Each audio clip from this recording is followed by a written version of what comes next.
ശ്രീ ഗുരുവായൂരപ്പ ശരണം.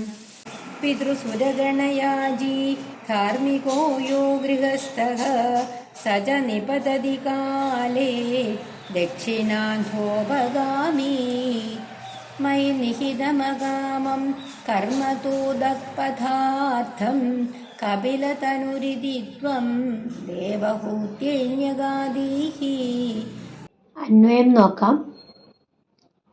ധാർമ്മികഃ യഃ ഗൃഹസ്ഥഃ പിതൃസുരഗണയാജി സഃ ച ദക്ഷിണാധോപഗാമി കാലേ നിപതതി മയി നിഹിതം അകാമം കർമ്മ തു ഉദക്പദാർത്ഥം ഇതി കപിലതനുഃ ത്വം ദേവഹൂത്യൈന്യഗാദീഹി.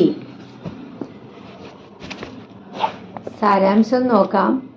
പുണ്യകർമ്മങ്ങൾ ചെയ്യുന്ന ഗൃഹസ്ഥൻ പിതൃക്കൾക്കും ദേവന്മാർക്കും യജ്ഞം നടത്തുന്ന അങ്ങനെ ഉള്ളവനും തെക്കോട്ട് പോയിട്ട് പുണ്യക്ഷയം വരുമ്പോൾ അധപ്പതിക്കുന്നു.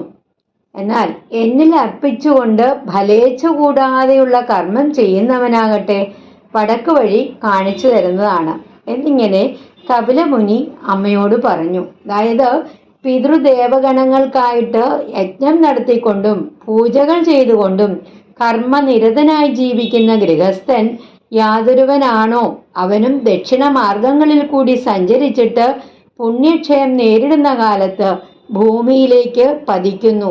എന്നാൽ എന്നിൽ സമർപ്പിക്കപ്പെട്ട നിഷ്കാമകർമ്മമാകട്ടെ ഉത്തമമായ മാർഗപ്രാപ്തിക്ക് പര്യാപ്തം ആകുന്നു എന്നിങ്ങനെ കപിലമുനി മാതാവിനോട് പറഞ്ഞു.